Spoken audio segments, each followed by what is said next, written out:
త్రిమూర్తులు చాలా గర్వించ ఆ విషయం ఇది అన్నారు కదా. ఇప్పుడు అద్దమ్మరాలు స్వేచ్ఛగా 12 గంటలకి స్వేచ్ఛగా ఆ స్త్రీ తిరిగిన రోజే మరి స్వతంత్రం వచ్చినట్లు అన్నట్టుగా మరి రావాలి, ఇంకా స్వతంత్రం రావాలి, ఇంకా చైతన్యం రావాలి, స్త్రీ అన్ని రంగాలలో ముందుకు ఉండాలి. ఇవాళ నేను కూడా అమ్మవారి రూపాన్ని, స్త్రీ రూపాన్ని వేసుకున్నందుకు చాలా గర్విస్తున్నా.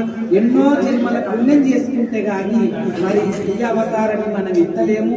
పురుష అవతారం ఎవరైనా ఎత్తవచ్చండి, అది చాలా తేలికగా ఒక పాయింట్ సెట్టే. కానీ ఇక్కడ స్త్రీ అంటే బొట్టు, గాజులు, ఎన్నో రకాలుగా పూలు, రాసారలు అన్ని వేసుకుంటే గాని ఒక అమ్మవారి రూపం వస్తుంది. కాబట్టి మరి పూర్వజన్మ సుకృతంగా భావిస్తూ ఆ తల్లి జగన్మాత అనుగ్రహం అందరి స్త్రీమూర్తులకు ఉండాలి. ప్రతి ఒక్క స్త్రీయే కాకుండా అంటే నార్మల్ తీసేస్తారు కొంతమంది, అట్లా కాకుండా ప్రతి స్త్రీకి 18 చేతులు ఉన్నాయి, అది గుర్తుపెట్టుకోవాలి. స్త్రీకి 18 చేతులు, అందుకే 18 చేతులు ఉన్నాయేమో కనిపించవు. కాబట్టి ఇంట్లో ఎన్నో పనుల్ని ఒక పురుషుడు ఛాయ్ పెట్టుకొని తాగడానికి నమ్మాని లేదు, ఛాయ్ పెట్టుకొని తాగడానికి ఒక పెద్ద పనిగా భావిస్తే పుట్టి ఛాయ్కే పొద్దున్న లేచిన మరి క్షణం నుంచి రాత్రి పండే వరకు ఎన్ని పనులు ఉంటాయో ఇంట్లో, అన్ని పనుల్ని చేస్తుందంటే నిజంగా స్త్రీమూర్తికి 18 చేతులు ఉన్నాయి, 18 హస్తాల విధాదారి సింహవాహిని శేరవాలి జగన్మాత.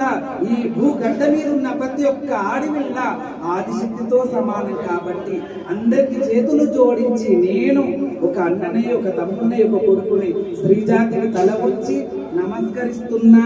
నా ముందు కూడా సాక్షాత్ జగన్మాతనే ఇక్కడ ఆనందంగా కళ్యాణం చేసుకుంటుంది. ఈ రోజు మహిళల దినోత్సవం కాబట్టి మహిళలు కాదు, ఆదిశక్తుల దినోత్సవం.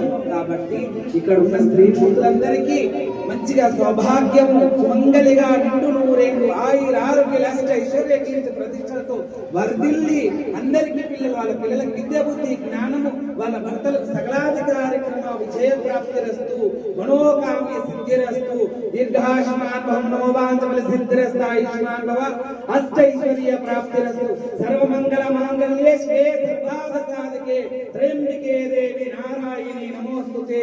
యా దేవి సర్వభూతేషు శక్తి రూపే సంస్థితాన్ నమస్తై నమస్తై నమస్తై నమో నమః. అంటే ఎన్ని రకాలు తిరిగినా, త్రిమూర్తులు తిరిగినా, భూమండలాలు తిరిగినా, ఎన్ని తిరిగినా మొదలు ఏడికేలంటే అమ్మాని తత్వం కాడికేలే. ఆ త్రిమూర్తులను సైతం కన్నది ఇగో ఈడ పండుగలో కూర్చున్న జగన్మాత రేణుకాదేవే. ముగ్గురు అమలగన్న మూలకూటంబ, ముగ్గురు అయ్యలను కన్న ఆదిశక్తి. జవలో ఆదిశక్తి మాత.